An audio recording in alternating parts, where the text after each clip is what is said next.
Hello साथियों, कैसे हैं आप लोग। आशा करते हैं आप लोग अच्छे होंगे। जैसा कि हम लोग वर्णमाला टॉपिक को पढ़ रहे हैं और वर्णमाला टॉपिक में ये आपका चौथा पार्ट रहेगा आज, जिसमें हम संयुक्त व्यंजनों के बारे में जानेंगे, उच्छेद व्यंजन के बारे में जानेंगे, द्वैत व्यंजन के बारे में जानेंगे और साथ ही साथ जो है आयोगवाह व्यंजन के बारे में, बारह खड़ी के बारे में, इन सब चीज़ों के बारे में आज हम लोग बात करेंगे। तो चलिए देखते हैं वर्णमाला टॉपिक में संयुक्त व्यंजन क्या है। संयुक्त व्यंजन किसे कहते हैं, इनकी संख्या कितनी होती है। तो संयुक्त व्यंजन जो दो विभिन्न वर्णों के योग से मिलकर बनते हैं उन्हें संयुक्त व्यंजन कहते हैं। जो क्या है, दो विभिन्न वर्णों के योग से मिलकर बनते हैं उन्हें संयुक्त व्यंजन कहते हैं। इनकी संख्या 4 होती है। एक आपका छ होता है, एक आपका त्र होता है, एक आपका ज्ञ होता है और एक आपका स्र होता है। ये पेपर में पूछा जाता है। तो इनकी संख्या 4 होती है। छ जो बनता है क प्लस सा से बनता है और त्र जो बनता है वो आपका त प्लस रा से बनता है और जो ज्ञ बनता है वो ज प्लस ञ से बनता है और जो स्र बनता है वो स प्लस रा से बनता है। तो ये आपके संयुक्त व्यंजनों संख्या 4 है। उच्छेद व्यंजन क्या है। उच्छेद व्यंजन जिन वर्णों का उच्चारण करते समय जीभ ऊपर उठकर तुरंत नीचे गिरती है उसे उच्छेद या द्विगुण व्यंजन या ताड़न जात या फेंका हुआ व्यंजन भी कहा जाता है। इनकी संख्या 2 होती है। एक आपका ये होता है और एक ढा होता है। किसी शब्द की शुरुआत उपस्थित व्यंजन से प्रयोग में नहीं होता है। जैसे अंगा आपका रहेगा तो इससे किसी शब्द का प्रयोग शुरुआत में नहीं किया जाता है। और जैसे आप देखेंगे भी तो ये आपकी बिंदी नहीं लगी हुई। जैसे ढोलक लिखा जाता है तो ढा है ये, और अगर ढक्कन लिखा है तो इस प्रकार से लिखा जाता है, लेकिन ये बिंदियाँ नहीं लगी होती। तो आगे देखेंगे द्वैत व्यंजन क्या है। द्वैत व्यंजन में उच्छेद व्यंजन का प्रयोग नहीं होता है। द्वैत व्यंजन में उच्छेद व्यंजन का प्रयोग नहीं होता है। और जैसे आपका कबड्डी होता है, कबड्डी है, इसमें जो है उच्छेद व्यंजन का प्रयोग नहीं किया गया है। उच्छेद व्यंजन आपके वही 2 हैं। और अड्डा है, बिल्ली है, इस प्रकार के शब्द आते हैं। चक्की है, टक्कर है, ये सब द्वैत व्यंजन में आते हैं। लेकिन द्वैत व्यंजन का प्रयोग मतलब उच्छेद व्यंजन के साथ नहीं होता है। अंग्रेजी के शब्दों में उच्छेद व्यंजन का प्रयोग नहीं होता है। अंग्रेजी में भी जो है उच्छेद व्यंजन का प्रयोग नहीं होता है। जैसे आपका रहेगा बोर्ड कहा जाए या रिकॉर्ड कहा जाए, इन शब्द में जो है उच्छेद व्यंजन का प्रयोग नहीं होता है। डा और ठा के तुरंत पहले या तुरंत बाद अनुस्वर हो तो उसे उच्छेद व्यंजन के साथ प्रयोग नहीं किया जाता। अगर डा और ठा के तुरंत बाद अनुस्वर हो तो उसे उच्छेद व्यंजन के साथ प्रयोग नहीं किया जाता है। जैसे आप लिख सकते हैं ग्राउंड, ग्राउंड लिखा जा सकता है। और जो है आगे देखेंगे द्वैत व्यंजन क्या है। जब दो समान व्यंजनों के बीच कोई सुर ना हो तो उसे द्वैत व्यंजन कहते हैं।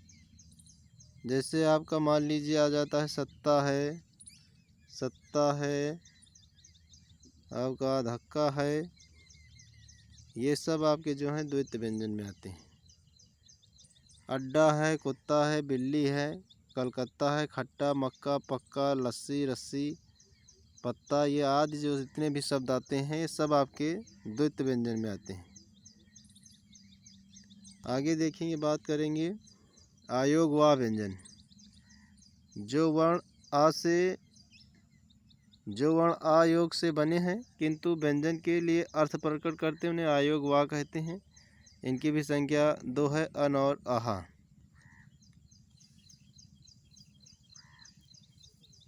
अन और आहा।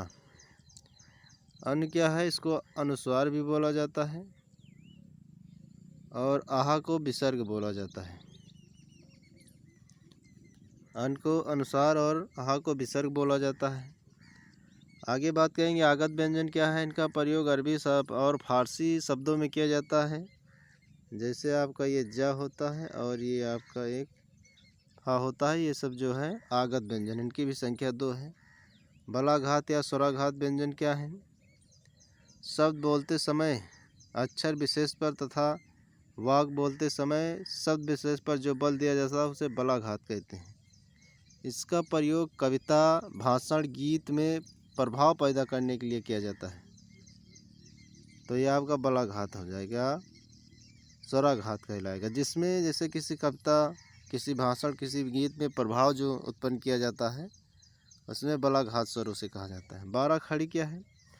किसी भी व्यंजन के साथ स्वरों की मात्रा यानी री को छोड़कर अनुस्वार और विसर्ग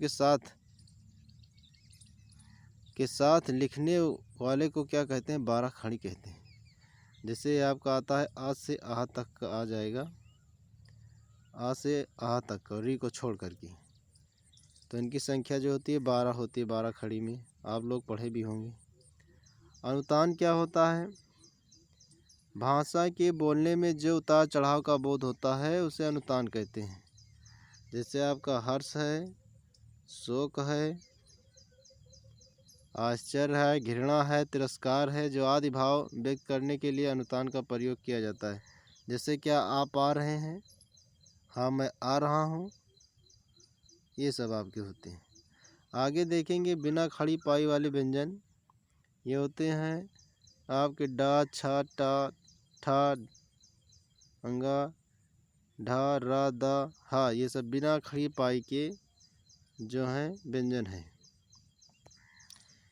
खड़ी पाई के को हटाकर शब्द का संयुक्त रूप कैसे बनाया जाएगा। जैसे मान लीजिए श्लोक लिखा है तो आपको श्लोक खड़ी पाई को हटा करके इस तरह से लिख देना है। जैसे ख्याति लिखा है इस प्रकार से, तो आपको क्या करना है, ख्याति आधा खा या ती कर देना है, यानी खड़ी पाई को हटा करके। ऐसे इसमें लगन लिखा गया है, कच्चा लिखा गया है, ध्वनि लिखा गया है, प्यास लिखी गई है, छज्जा लिखा गया है। आवाज़ या घोष तत्व के आधार पर व्यंजनों का वर्गीकरण 2 प्रकार से है, यानी नाद के आधार पर और स्वर तंत्रिका के आधार पर, जिसको हम बोलते हैं घोष और साघोष और आघोष। साघोष या घोष क्या है, जिन वर्णों के उच्चारण में स्वर तंत्रिका में कंपन हो, यानी जिन वर्णों को उच्चारण केवल नाद यानी आवाज़ के द्वारा होता है उन्हें हम साघोष या घोष व्यंजन कहते हैं। इसमें आपको ये जानना है कि प्रत्येक वर्ग का जो है तीसरा, चौथा, पांचवा तथा सभी जितने स्वर हैं, चौथा, पांचवा, तीसरा, चौथा, पांचवा और सभी स्वर और द्विगुण व्यंजन और अंतस्थ व्यंजन यानी अलावा हा जो उस व्यंजन है, तो द्विगुण व्यंजन भी आते हैं। जैसे आपका मैं कहने मतलब का वर्ग में आ जाएगा घा, अंगा, चा वर्ग में आ जाएगा चा, छा, जा, झा, इया, टा वर्ग में आप, तो इसमें से आपका तीसरा यानी खा और आपका जो है चौथा घा है और अंगा, ये आपके घोष हैं, सघोष हैं। चा वर्ग में जा, झा, इया आपका घोष है। टा वर्ग में डा, ढाड़ा है। ता वर्ग में दा, धाना है। पा वर्ग में भा, मा, बा, भा, मा है। ये आपके साघोष यानी घोष है। आघोष क्या है, जिन वर्णों के उच्चारण में स्वर तंत्रिका में कंपन ना हो, यानी जिन वर्णों को उच्चारण में केवल श्वास की आवश्यकता होती है उन्हें हम जो है सघोष आघोष कहते हैं। जैसे आप देख लीजिए कि प्रत्येक वर्ग का पहला और दूसरा था सा, नहीं पहले वर्ग का का आपका पक्का वर्ग में काखा, चा वर्ग में चाछा, टा वर्ग में टाठा, ता वर्ग में ताथा, पा वर्ग में पापा। ये आपके क्या है? आघोष है।